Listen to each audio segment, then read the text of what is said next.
Welcome to the wonderful world of wine, exploring all things wine with you. We are your hosts, Kim Simone and Mark Lindsay, and you can find us on Facebook at The Wonderful World of Wine.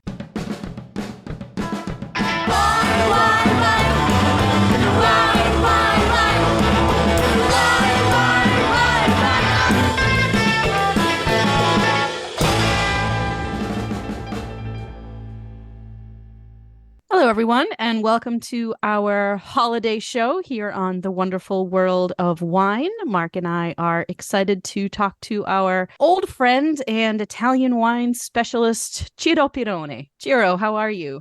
I'm doing great, Kim. Good. Thank you. And thanks to Mark for having me. Ciro, We're great to have you on the show. We've always talked with amongst ourselves here, Kim and I. You are the man for Italian wine, and the holidays are here. And we figured you were the guy we need our listeners to hear from to get them through the holidays with pairing food and wine. So I'm excited to finally talk with you, Ciro. Yeah, no, thank you for having me, guys, and very excited about the time of the year. And I love Christmas. I love all the foods that come with it. And obviously, the wine pairings might as well be more traditional or might as well be some new experiments. And definitely looking forward to share with you guys. Well, we're always excited to talk about food and talk about wine, and and it's always fun to have a friend on the show. For our listeners who are not familiar with Ciro, he is a native Italian. He is an Italian wine scholar and one of our go-to guides for Italian wine. He's the Italian wine director at Horizon Beverage, and he and I have been colleagues and friends for quite a few years, from back in the day when I was just starting in the business. And Ciro, do you want to give a little bit of your background to people so that they have a little bit of an idea of where you're coming from and why they should listen to you about wine? Yeah, no, thank you for the intro. And yes, my name is Ciro Pirone, and I'm from originally from Salerno, which is a nice smaller city, if you will, located in southern Italy. To be more exact, in Campania, which is a region of southern Italy, and more specifically, about 45 minutes south of Naples, which is the bigger city. And as a point of reference, obviously the Amalfi Coast, many people might be familiar with, and used to be really my backyard once upon a time. And when I was in Salerno, I studied hospitality at the Istituto Alberghiero in Salerno, which is the hospitality institute. And from then, I basically started traveling during summer months when I was still in school, traveling to Sardinia or other areas of Italy where they become very touristy and popular during the summer months. And then sometimes in the winter, I would go work on the Italian Alps, obviously being very important ski areas and whatnot. And then as I completed my studies, eventually I started traveling a little bit here and there. I went to London first and foremost, both to learn English as well as, experience something beyond the Italian boundaries. And I obviously I enjoyed the industry. I enjoyed learning, meeting a lot of different people all over the place. And finally, in 1999, I landed here in Boston, and that's where I've been since. And always working in hotels and restaurants until 2007, which is when I started working for Horizon Beverage, which is a wholesaler here in Massachusetts, and also, Rhode Island and previously New Hampshire. And practically my background is all been food and wine, and specifically Italian wines. And that's what I've been trying to, specialize myself working for Horizon Beverage, obviously representing not only Italian culture and traditions when it comes to food and wine, but also our Italian portfolio, doing a variety of different activities. Might as well be events, wine dinners, educational stuff, obviously day-to-day sales for what we do in our industry. And it's been great. And now it's been 16 years, and obviously I'm committed to the industry. I try to continue and educate myself as well. I think it's important. And obviously, Italian wines are a big part of my daily life. And I love talking about that, as you guys are as well. So I appreciate the opportunity. Some of our longtime listeners and members of Mark's Wine Club might remember a set and wine pairing event that we did many years ago. Yeah. Above Mark's store. I remember that very well, and it was a blast. And you have very strong opinions about pizza here in the States. And it was just great conversations that we had that night. I stem from my Neapolitan grandmother's core, where she was always known in the neighborhood for being somebody that never lied, always spoke her mind. And sometimes you might make some enemies by doing that, but I try to stay truth to what I believe certain things might be when it comes to pizza, especially as you know, in really one of the most characteristic foods of Campania and Salerno and Naples. And I gotta speak my mind. That's all. That's right. Stay true to Nonna. True. First, let's start out. I want to talk about Christmas Eve and the tradition of the Feast of the Seven Fishes. And I'm curious your take on it. Talk to Kim about this in depth, and she does celebrate this. And I'm curious, is this something that is big in Italy? And is this something you do now? Yeah, so there's a couple of different ways to look at this. Where for me, growing up in southern Italy, obviously Christmas Eve, which is the biggest day, probably even bigger than Christmas Day itself, not just for the food part, although the food part's always been huge, but also waiting that Santa would arrive at midnight and then go to Mass and all that. And for us in southern Italy, it's all about seafood. So Christmas Eve was always the big day where you would have seafood in every possible preparation. And obviously different types of seafood being in the Mediterranean. You have a huge variety of, might as well be shellfish, might as well be different type of fishes. And again, prepared in different ways. But if you ask the same question to somebody from the northern part of Italy, it's not necessarily the case. They have different cuisine. They don't necessarily do seafood the whole way. And that's interesting because then you come here in the United States and you hear a lot, comes this time of the year, about the Feast of Seven Fishes. One thing I have to say, in Italy, we never had necessarily 7 fish preparations or 7 fishes. There was not an exact number. I did a little bit of research to find out that supposedly the 7 comes from the number of the 7. 7 sacraments. The 7 sacraments, exactly. So supposedly it's where the number 7 comes from. But that being said, like I said, we never did such a number, but ultimately, yes, because in southern Italy, the coastline, it's very important. You have a lot of seafood. For us, obviously, when it comes to seafood, bacala, which is the salted codfish, where basically, as the tradition goes, it would be caught at a certain time of the year. And then eventually, before refrigeration was available, before anything like that, be preserved by basically packing the fish after it was filleted and obviously gutted, would be packed with salt. So salt would basically dehydrate the fish, take all the moisture and water out, and the fish could be hung for very, very long period of times. And then came the time of preparing the fish. Obviously, you have to soak the fish for literally like sometimes 3 to 4 days, changing the water a couple of times a day, because again, you got to take away all that salt and saltiness from the fish and also rehydrate the fish. And eventually from this like kind of like skinny dried out piece of fillet of fish, you get this beautiful fillet which really rises up to become sometimes a couple of inches high. And that's something that it's huge because we would do it sometimes it's just like floured and fried. Sometimes in tomato preparations, we'd also do a salad with it with nice, beautiful green olives, a squeeze of lemon, extra virgin olive oil, fresh parsley, very simply. So bacala, anyway, has always been a huge part of the feast of the fish, if you will, at our table. As a matter of fact, I still do go buy it in local places here, around the South Shore and make it, here at home. Then with that, obviously, we have lots of, mussels, might as well be clams, razor clams, obviously shrimp, fresh anchovies, which would be prepared in a variety of ways. But for us, first and foremost, you always have an antipasto, which is, seafood antipasto. Could be an octopus salad, could be shrimp salad. Then pasta becomes, being Italian, obviously, is always a big part of our meal. And usually you would have a pasta with either a saute of shellfish, which, again, we just don't have clams and mussels, but we have a variety of those. Might as well be razor clams, might as well be telline, which is a kind of a very sweet, tiny type of shellfish found commonly in the Mediterranean Sea. Or we have another type of shellfish, which is quite delicious. It's called datteri, which means dates, just like the dry fruits, because the shells actually have the same shape and same color of the dry dates, if you look at them. And they're very succulent and very delicious. And then we move on to basically a couple more preparation for entree, if you will, where you could have, like I said, the bacala in different ways. Then you typically have a fritto misto, which is a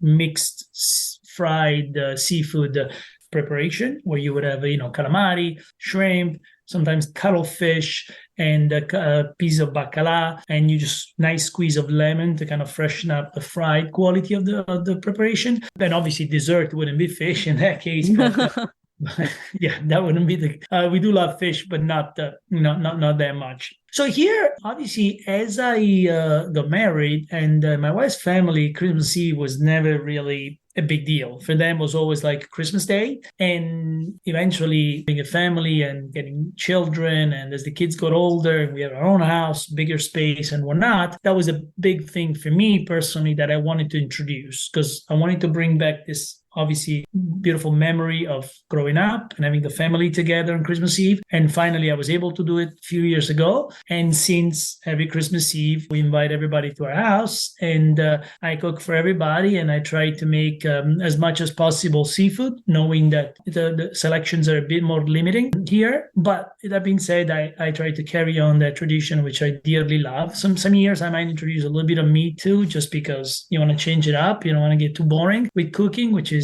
very exciting to me. But I do quite a bit of a spread of different fish dishes, and I serve them in different courses because I believe also that it should be served, depending upon what it is, obviously, but it should be served warm.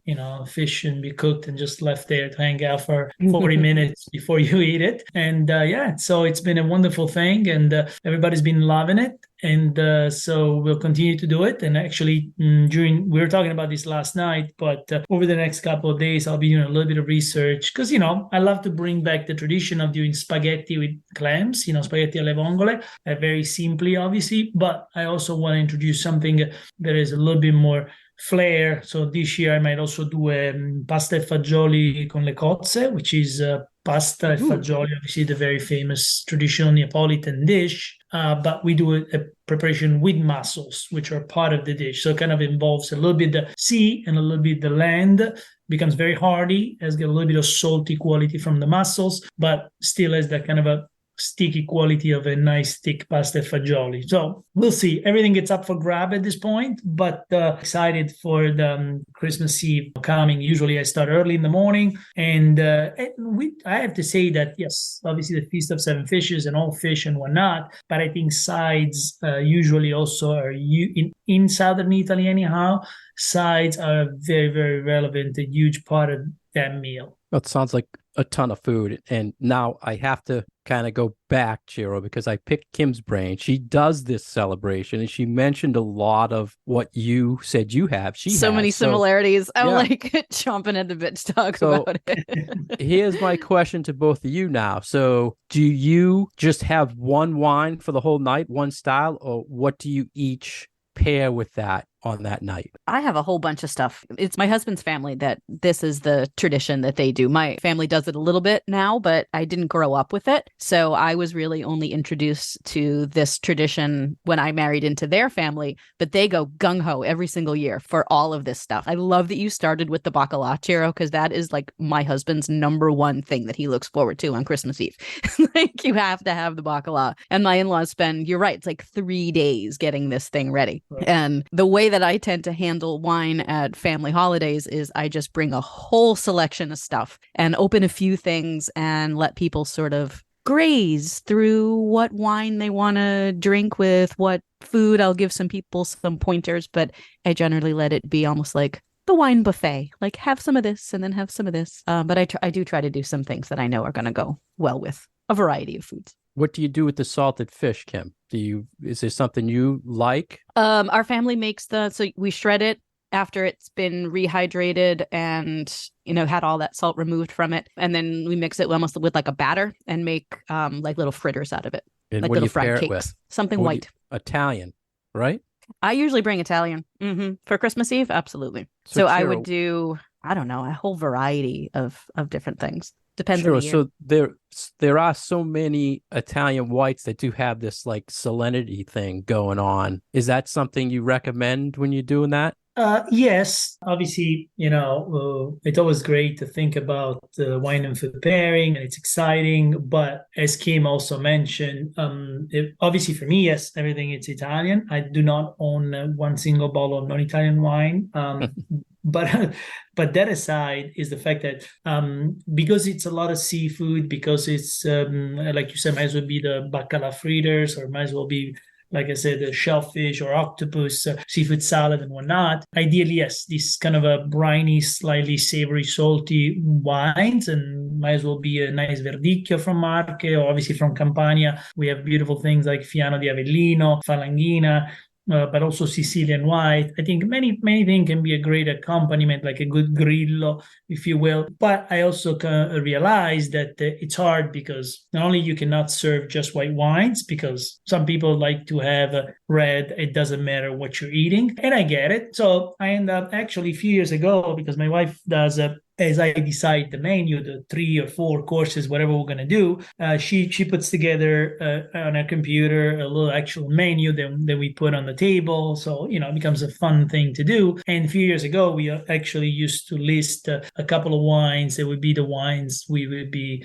serving. And then I realized, what, might as well be an open field, knowing that people are gonna like a little bit of everything. Ultimately, yes, as far as I think the best pairing, understandably, white wines are number one. And white wines, as you both know, Italian wines, you can go in many different directions, because you can go from the lighter style, crisp, very fragrant, high acid whites, to definitely things that tend to change direction and become more full-bodied, more important on the palate, good minerality, but also good structure. But ultimately, also some lighter style reds. When you think about things maybe not from my neck of the woods, like Schiava from Alto Adige, or also lighter style Valpolicella, or Etna, obviously, which are very exciting wines that have this kind of a volcanic element, but also herbaceous and slightly salty. So, you can really have I opened Amarone and Brunello before? Yes, I'm not going to say no, just because I know some people are going to appreciate it. And so might as well share. That's the time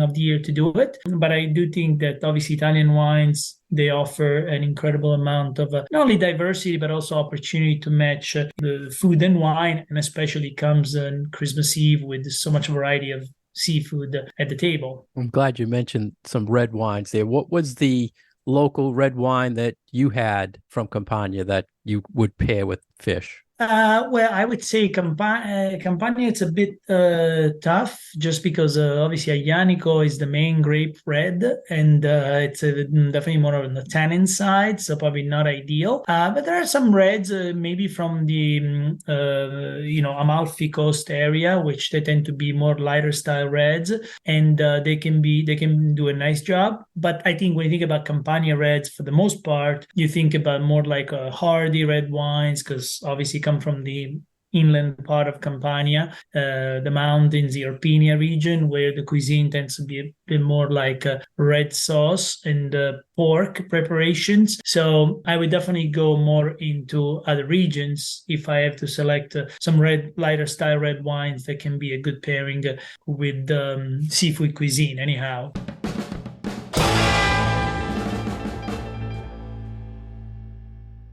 You're listening to The Wonderful World of Wine, and we are your hosts, Mark Lindsay and Kim Simone, exploring all things wine with you. For more information about Kim, you can go to her website at commonwealthwineschool.com. For more information about myself, you can go to franklinliquors.com. Today is our holiday episode, and we're so happy to have our guest, Ciro Pirone from Horizon Beverage, Italian wine director, and the expert in our area on Italian wine. And if you want to find him, you can get him on Instagram at Divino Boston. And we're also on Instagram at The Wonderful World of Wine. Happy holidays to everybody. So exciting to have Ciro here today. We talked about things for Christmas Eve and the Feast of the Seven Fishes. And Kim and Ciro celebrate that. And I just usually have wine on Christmas Eve. So I'm not a big seafood guy. But next year, I want to talk about pasta dishes, because I saw a stat that said something like there's 350 different types of pasta. And I thought it was interesting. Earlier, you mentioned how people in different areas of Italy have different traditions and different foods. And it also goes with wine grapes. Like there's how many official Italian wine grapes now, Ciro? Well, registered, they're roughly 600. But although there's many more which are not registered, because there hasn't been enough research to say that they're actually all are other grapes rather than being just a biotype, one of the already registered grapes, but currently roughly around 600. So 600 different grapes and 350 different pastas. So what is the key when pairing pasta and wine? Is it the sauce or the weight of the dish, or what is your opinion on pairing wine with pasta? Well, what you mentioned about the 350 types of pasta and obviously the 600 something grapes, and that list could go on endlessly when it comes to apples and tomatoes and pears and all sorts of vegetables and salads and radicchio and whatnot. And that really goes a long way to speak about the biodiversity of Italy, which is really something which is amazing, probably the biggest biodiversity of any country in the world, which obviously ultimately the different grains will give you different types of pasta made in different ways. But what you refer to specifically is obviously the different shapes of pasta, because Italians, we're so probably crazily or madly in love with pasta that you have to have a specific shape for specific pasta preparations. And it really makes me think about when I talk to my parents, because I talk to them almost daily. I'm driving somewhere, I call them, and I'm like, oh, what did you cook today, to my mom, or what did you guys have? And she might say, I made pasta and chickpeas or pasta and lentils, something simple, traditional dish of the time.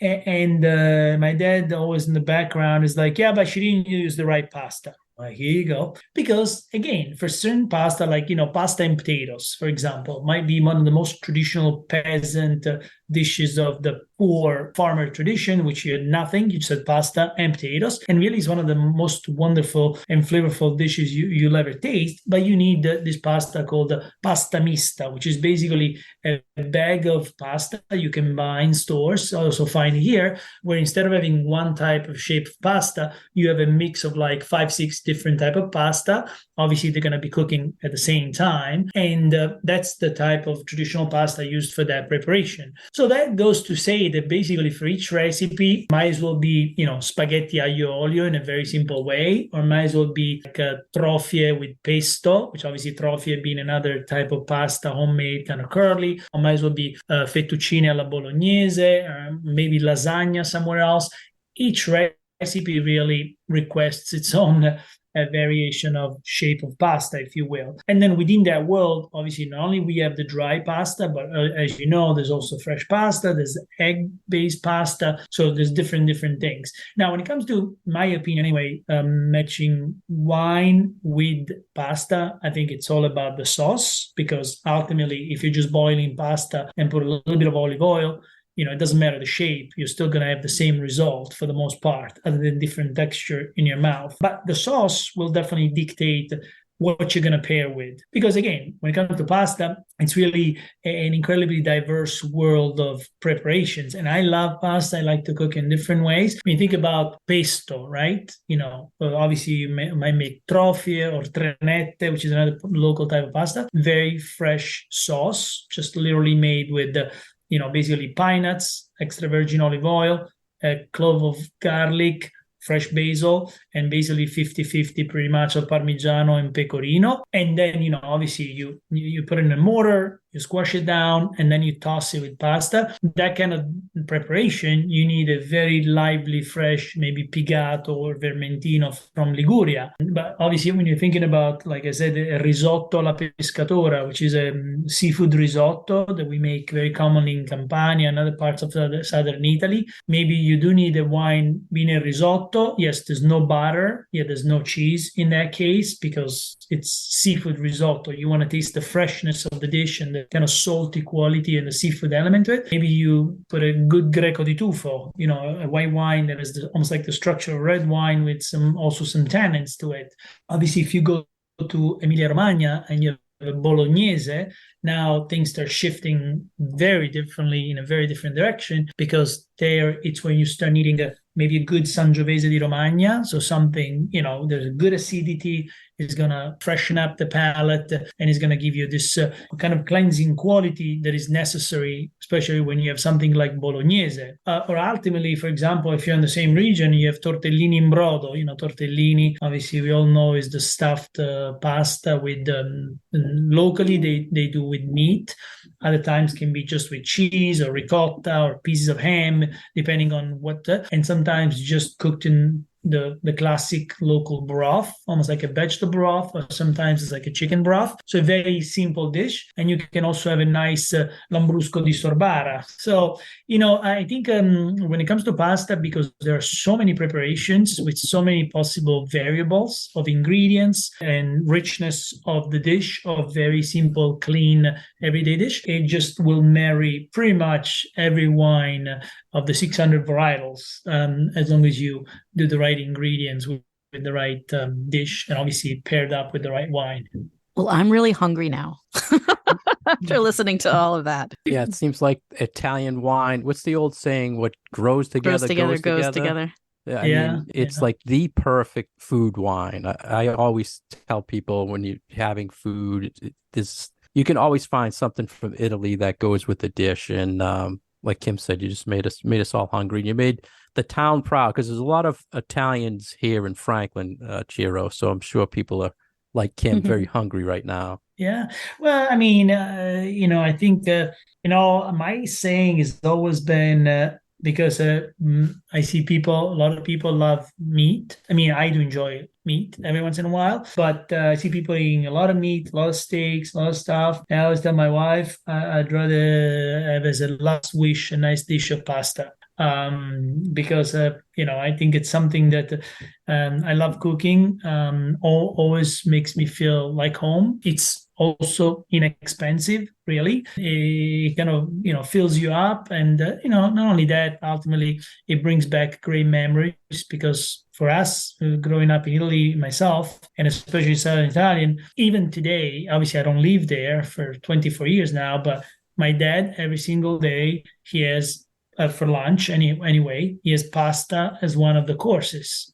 So it's really embedded in our DNA. I don't eat it as much anymore, because obviously, as you guys know, here our main meal is dinner. So obviously you want to have a variation of the fish and meat and this and that. But I do still incorporate pasta quite a bit in our diet, and I try to also cook it a lot for the kids, make sure they appreciate it, and they seem to so far. So we'll see if it changes. But it's definitely a good ride. I've never heard of kids growing out of a love of pasta. So Well, believe it or not, I mean, when my daughter was, she was in daycare. I can't remember what age specifically it was. I think my wife was out of town, and I had made the night before pasta with clams, right? And the morning after, my mother-in-law was excited to leave out early for work, and my mother-in-law was here to bring to school, and I left everything there ready for her to, for the lunch. And I sent her to school with the pasta with clams. And how'd that go over? I definitely went over well with her. She loved it, because she loves clams and mussels and all that. I'm not sure what other people thought, but it didn't really matter to me, to be honest. I think that's a typical story that you hear of people who are from immigrant families, and you send whatever your traditional food is, for school lunches, and sometimes you get some strange looks. My son also really, really likes shellfish and clams and things. And even when he was really little, he would order spaghetti alla vongole at a restaurant, and he was like 6 years old. He always got some interesting looks, like, really? You're going to eat that? And he's like, yeah, I love this. Yeah, your children are very adventurous. My kids are very good eaters. Yes. They love their food. I think it's important too. And especially like all this stuff you've been talking about it's so much of the food that you're cooking is tied back to your memories of childhood. And I love hearing those kinds of stories from people, because that idea of food and flavor and aromas and all of those being tied to memory and good feelings and happy childhood days is just, it's a wonderful thing to be able to pass down to the next generation and be like, look, these are the things that I ate when I was a kid. I'm bringing them here to you. And to see our kids enjoying them, that has been one of the best things about parenthood, is passing on those things to my kids. Yeah, I'm curious from both of you, like when I grew up in an Italian home, we had pasta all the time. Like every meal, I mean, Thanksgiving was turkey and pasta. It's pasta. But I never noticed, only when I got a lot older, that I noticed my dad had like the traditional Chianti or something at the table. I never really noticed the wine. And I'm curious, when you two were growing up, I know, Kim, you also had pasta, right? A lot with the meals. We had a lot of pasta. We were notice not wine on the table? we were not a drinking family. I did not grow up with wine on the table. So we were one of those, yeah. We were more New Englanders than we were second or third generation Italians. We did eat a lot of quote unquote Italian food, but it was a lot more Americanized Italian food for my family. Yeah. My husband's family, on the other hand, was much more traditional. And I don't know why, if it was Boston Italians versus New York, New Jersey Italians, but for some reason, our family down there really held on to food traditions a lot more than our family. I do remember my dad a lot like to rub wine on the kids' lips when they were young for some reason. Is that an Italian thing, Ciro, where the Italians like rubbing wine? Well, you see, wine is not in our culture anyway. It's not just an alcoholic beverage or just a beverage that you enjoy, just to get drunk or when you're having fun or something like that. It's always been a beverage of the tradition, but more than that, obviously part of your diet, especially several decades past. So families never looked at it. Some things like, oh my God, don't have any because one day you might become an alcoholic or something crazy. I mean, in our family, there's always wine on the table. My dad really having a glass, he would have a glass of wine with lunch, a glass of wine with dinner. That was it. It was not like never any exaggeration in any form or shape. My mom never really drank. I mean, she would have literally and the glasses we used were obviously the tumblers, those kind of glasses at the glass. And she would have a little bit. I remember my grandmother, my father's mom, when she lived with us, she would have a little bit of wine, but especially in the summer months, she would, interesting enough, mix it with the Sprite. The reason being because she never really loved the dry, sometimes wine being too dry. Maybe in the summer it was hot, and so you want something a little sweeter, who knows? And that was the case. When it comes to us, I mean, my dad always, from what I remember, obviously when I remember, my dad always offered, is like, listen, have a sip of wine. If you want to try, it's there, knowing that it would never be something I would go out and try to drink a lot of it or anything. I personally was never very much interested in. The reason being because we drank water all the time. When it was a birthday party or some sort of celebration, obviously the 1.5 liter, 2 liter of Coca-Cola and Fanta would show up, but that was the only time. So never really had an acquired taste for especially wine, which would be something dry. And when it comes to my memories, especially wine, it would be my father would go to the local store and buy the Demi-John, the 5 liter Demi-John of the local wine. That was really the case at the time, which I feel like if it happened today, in most cases would be a quite oxidized vinegar wine, because usually takes you a while, especially when one person drinking, it's 5 liters. And by the time you're finishing that Demi-John, it becomes, quite vinegary and oxidized. And then, comes holidays, especially Christmas Eve, but New Year's Eve, another big celebration, families and gatherings and whatnot. Obviously, there would be a bit more of a bottled wine, and especially when it comes to the sparkling, spumante was always a big deal. Some of the sweeter versions of the Asti spumante, because again, at the end of a meal with the panettone or pandoro, the classic dessert cakes that you can buy also here very commonly these days. You have a glass of that also because it's celebratory, or some people might have had something a bit more important, like a Franciacorta, Trento Doc, if you like something a bit drier. Obviously, Prosecco wasn't a thing way back then. And you would have a glass of sparkling. And also another very actually interesting, as you mentioned, dish and thing that still existing a long time ago and still carries on today, and it's specifically prepared not on Christmas Eve but actually New Year's. It's called zampone e lenticchia, which is basically this sausage that is cooked with lentils, because lentils in our culture is meant to bring good luck and money.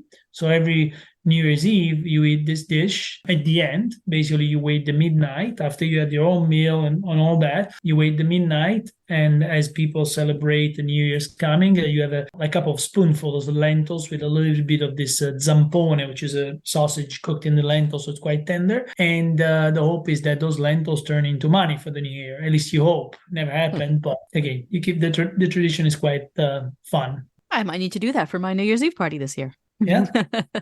And obviously, that's a dish that it marries quite well a variety of red wines, honestly, because the lentils are hearty. Obviously, there's the sausage in it. So that's when you can play quite a bit with some more robust and interesting red wines. I have to tell you, I had such a hard time convincing my wife the pasta thing, Ciro, when we were first married. And to this day, she finally puts pasta out with turkey on Thanksgiving. But she my family refused. still fights about it. Yeah, she refused. Did you have that situation with your wife, Ciro, where you had to kind of get her onto your traditions with the food, or was she? So let's put it this way: I would love to bring some.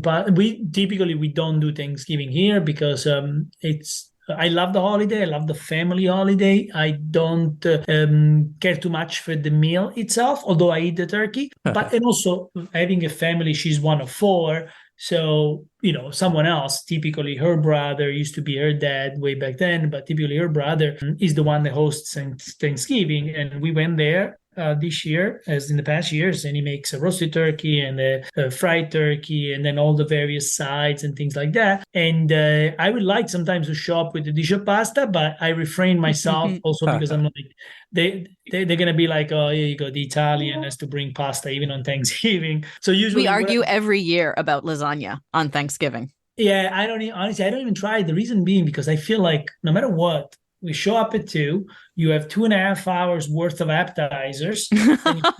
So true. Usually I'm in charge of the antipasto. Again, it's like, here you go, that's the Italian. There's your Italian thing.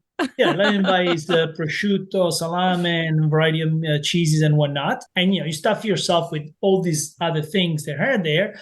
And then comes the time to eat, and you have turkey, and you have mashed potatoes, and you have the vegetables, and whatever else is there. And it's like, even if there was pasta, I wouldn't be able to eat it. Mm-hmm. That's why I save the pasta for Easter. So we have it on Christmas, and we have it on Easter. Yeah. So Thanksgiving, I let it be the traditional American holiday with traditional New England or American food, and I step out of the kitchen. And you bring the wine, right? The important Obviously, job.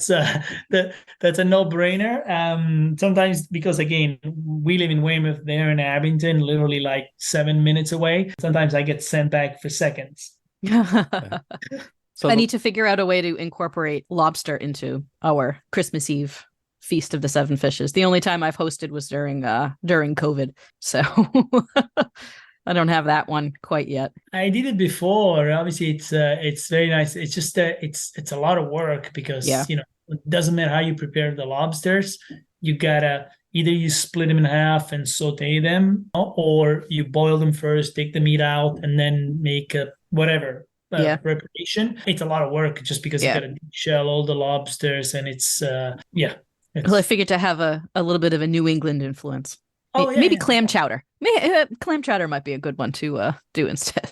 Yeah. Italian-American feast, right? Well, you adapt. The Seven Fishes is an Italian-American thing. And I wonder how much of that is because so many Italian immigrants to the U.S. are Southern Italians as opposed to Northern Italians. And, if this was your tradition growing up where you grew up, it was probably fairly common for a lot of other immigrant families from Italy over the course of the last 150 years. Oh, yeah. No, for sure. I mean, it's a very, very true where the Feast of Seven Fishes has become an Italian-American thing, and some other families, not necessarily Italian-American, might abide to or enjoy doing because yes, a lot of Italians, or anyway, a few generations back Italians, they are from Southern Italy, especially post World War II, and rather Northerners.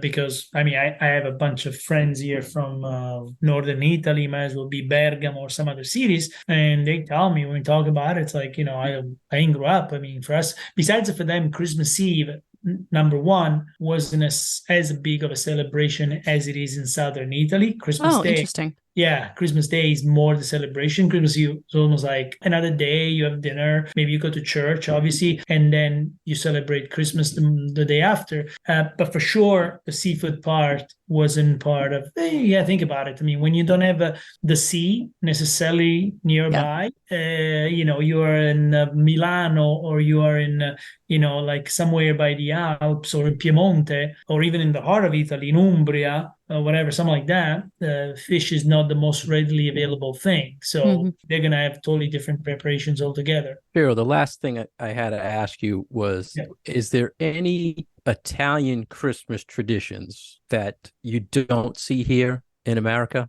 When it comes to in general, it doesn't have to be food or wine, just anything with Santa Claus or Christmas trees. I mean, I'm just curious, in Italy, is there things different, or are they same at Christmas time as far as traditions? Are there Christmas trees in Italy? I'm asking stupid questions, but I'm just curious. No, for sure. Christmas tree, obviously. No, everything is the same. I mean, for the most part, is the same when it comes to, obviously a time of the year there is, well, number one, for sure, the fact that Italy being such a Catholic, Christian, a religious country, having Rome and the Pope and this and that, there is more that element of the going to church and, the religious aspect, aside from the gift giving and all this, the consumism, which is obviously very, very big everywhere in Italy as well these days. But that element is much bigger. Besides that, when it comes to obviously the Christmas tree, very big for us is, which is probably one thing you don't see here much, at least as far as I know, the nativity set. We have a nativity set that is not just the manger and Joseph and Mary and donkey and whatnot, but it's actually parents still today, obviously smaller than we used to do when we as a kids used to be there. They used to build an entire nativity set, which is on a furniture, and has the mountains, and it's got the houses and all is basically, it represents Jerusalem at the time of the birth of Jesus. So that's a big part. Other than that, obviously Santa is the same, the one that travels around the world and gifts to everybody. Probably the thing that we have in Italy that is not here is past Christmas is actually on January 6th, which is the Epiphany. Yep. Because the Epiphany, not only being obviously, again, because the religion very important, but also the fact that for us, we have just as much as we have Santa or Babbo Natale for Christmas, we have La Befana, which is basically an old lady that comes on the broom, almost like a witch to a certain degree, that brings other gifts. And because obviously the Epiphany celebrates when the three kings arrived, to basically give the gifts to Jesus. And so obviously La Befana brings gifts, in kind of in connection to that historical fact. And so that's why we have that is a thing that doesn't exist here, or at least the Epiphany is not celebrated anyhow. But the rest is pretty much the same. Kids love gifts and Christmas tree, and we love to gather friends and family and enjoy, I think, a special time of the year that hopefully it's good for everybody. That sounds fun. We appreciate it. Ciro, it's been so good to have you on the show, and I want to wish you and Kim a very happy holiday and Merry Christmas to all our listeners out there, and we'll have to have you on again, Ciro, and we can talk more about Italy and Italian wines. There's so much to cover. We just had to have you on for the holiday this year. Thank you very much, Ciro. Anytime. I thank you, Mark. Thank you, Kim. Great. Yeah, thank you for being on with us today. No, thank you for having me and spend some time together and get the chance to talk about, like I said, a great time of the year. And yes, Merry Christmas or Buon Natale to both of you and your families, and obviously all the people listening. And hopefully we can do it again.